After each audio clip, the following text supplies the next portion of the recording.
Joseph, welcome back to white whale fishing. Today we're talking about the top of the water column. This is going to be the last video in our Christmas box challenge series, and these are the last few baits that I've got to tell you about. Top water happens to be my favorite water column to fish, and probably most of bass fishermen's favorite water column to fish. My confidence baits are probably a buzz bait. I've been throwing one for as long as I can remember. The biggest and loudest strikes I've ever had have come on a buzzbait, and I've got one of those in the box for you. So when the video's over, please make sure you smash that thumbs up. Drop me some comments or questions. Let's start talking, here in the video, and I'll be happy to answer any questions that you have. All right, let's jump in. All right. Here we go. Top water. So we've got 4 baits in the top water category. We've got a hard bait, a buzz bait, hollow belly frog, and some plastic toads. We're going to start off with the hard bait. Man, I have been throwing a top water popper like this for a long time. The Rebel popper is probably the very first top water bait I ever started throwing. And the thing I love about this is it can be fished a lot of different ways. It can be if this is a floating bait and it's got a rattle in it as well. The best advice I can give you on this, tie it on, cast it out. Now this bait is not super heavy. You'll definitely be able to cast this on a spinning rod. You may need some lighter bait casting gear to try and cast this on. I wouldn't try casting this on like a heavy action rod.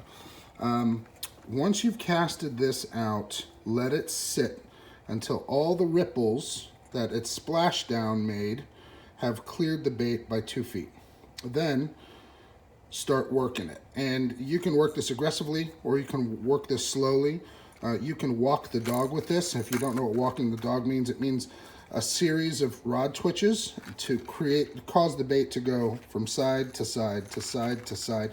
And as it does that, it will spit water as well. I would fish this on the edges of weed lines, on the edges of rip-rap banks or banks with rocks and boulders. This is also going to be a great bait to fish if the bass are actively feeding on bait fish at the surface. This is a great bluegill pattern. This is what the bass are going to see from below, right? So that orange belly and those stripes kind of look like a bluegill.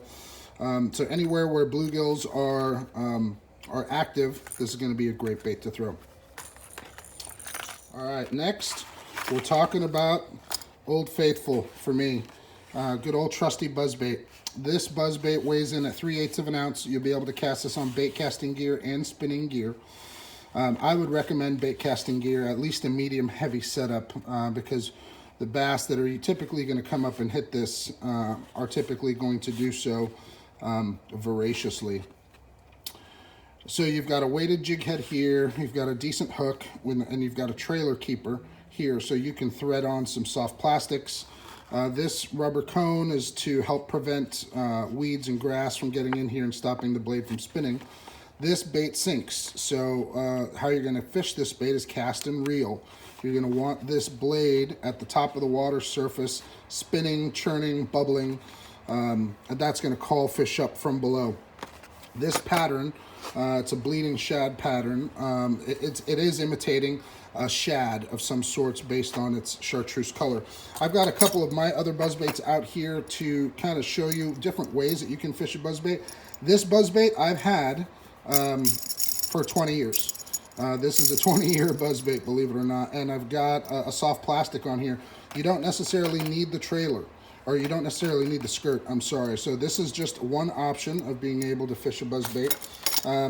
I really like buzzbaits like this color pattern when I'm around lots of bluegill. Gold blade, I prefer when I'm trying to imitate bluegill. I've kind of got a really dark skirt on here, and then I've even got a plastic creature bait. Because if the water is here, this is sitting below, that's looking from below, that's kind of looking like a bluegill hanging out around the top of the water column. One thing I'm going to try and advise you on this, when you feel a hit, I wouldn't set the hook right away. I would wait until you feel the weight of that fish pulling down Where should you fish a buzzbait? Parallel to the banks, parallel to along the edges of weed lines, over riprap, next to docks, next to piers, anywhere where there's structure, where it looks like there's going to be a good ambush point, is going to be a great place to throw a buzzbait. Close to or underneath overhanging tree branches, around stumps, absolutely anywhere. Now, pro buzzbait tip. What I want you to think about this blade is that you basically have metal rubbing on metal. And you have metal making contact with metal here at this opening, here at this opening, and then you have the bottom of this blade here making contact with this rivet here. So you've got a lot of different contact points. Anywhere where you can make the metal that's rubbing on metal not smooth, you're going to create a squeaky sound. And this buzzbait, I can tell you, was tied to my car antenna for I don't even know how many months when I was in high school, because I wanted to give it a squeaky sound. And you could hear that little squeak. So one thing that you can do, you can kind of rough up the shaft. You can grab the plier and you can kind of squeeze and rub it up and down the shaft where it's coming into contact, with the blade, and that will give you some non-smooth metal for this metal to rub against and help create squeaks. Yeah, the squeakier you can make your buzzbait, typically the better. Hollow belly frogs. This is referred to as the buzz frog. I've actually got 2 of these. That's why you're getting one of them. I've had some decent success with this. I love fishing a hollow belly frog. This is a cast and wind type of frog. This isn't really a walk the dog type frog, although I guess you could try it out. You're going to want to throw this on bait casting gear or heavy powered spinning gear. You've got 2 hooks right here, and one of the biggest issues fishermen have when it comes to hollow belly frog fishing is the hookup ratio, meaning how many bass do you catch off of how many hits. And there's a lot of different factors that go into making sure that you've got a good hookup ratio. Number 1 factor is make sure the bass has the frog before you pull it out of the strike zone. So you're gonna cast this out, and you can throw this anywhere. You can throw this in the middle of lily pads. You can throw this in the middle of a grass bed, and then, you know, reel it over top of the grass bed, and then once you've got to a hole, kind of drop it in that hole and give it some pops or twitches. The bass are going to come up from below, and a lot of times when the bass come up from below, they'll just knock it first to try and stun it, and then come back and eat it.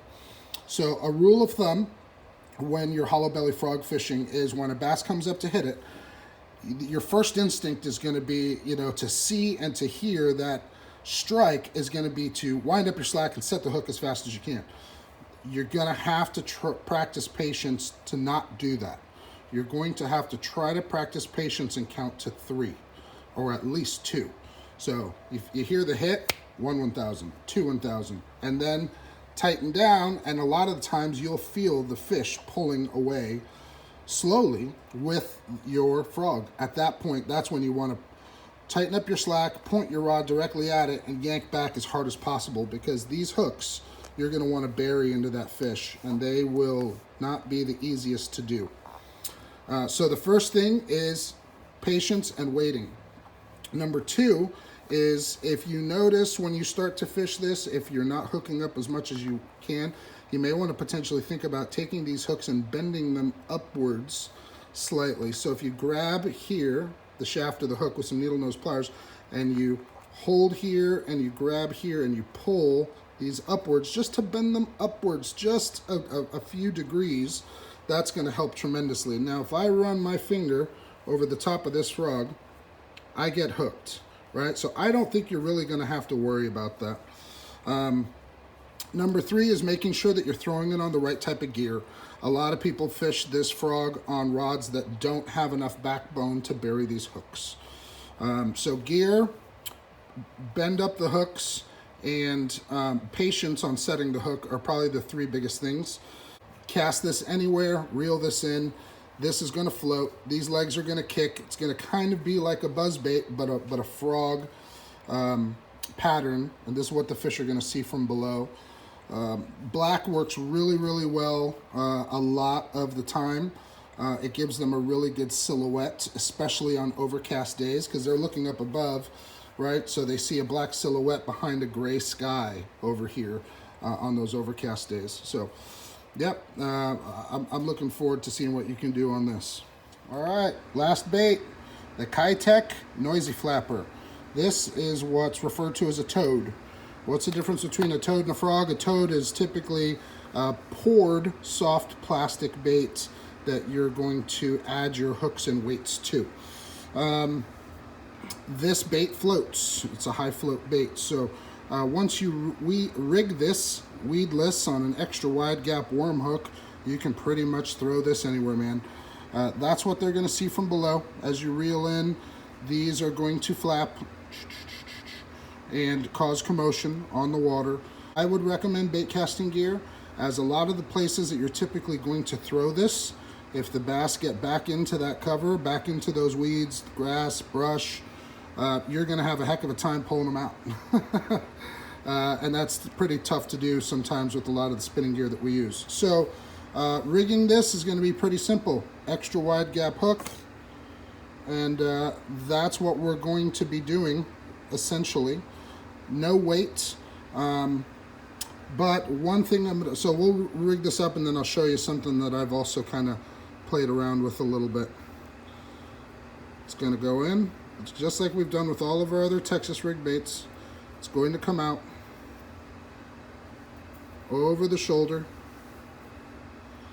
line her up, and you can look here. Yeah, it's almost all the way through the bottom of the bait. Through, comes out on top. And depending on where you're fishing, you may not even need to Texpose this, because I can run my finger over and it's not really, you're gonna want that hook in that slot. Sorry, doing it here on camera is a little difficult, but you're gonna want that hook in that slot, and if you need to Texpose it, you can. And that's pretty much it. But we've got a sneaky little trick I'm gonna show you here next. Box. I was out of Texas, I was out of extra wide hooks one day, and all I had with me were swim bait hooks. So I decided to rig this like this. You screw this into here, like so, and then you rig this as you normally would. Where's it gonna go through? You're said and done. And then it comes right up the middle, right?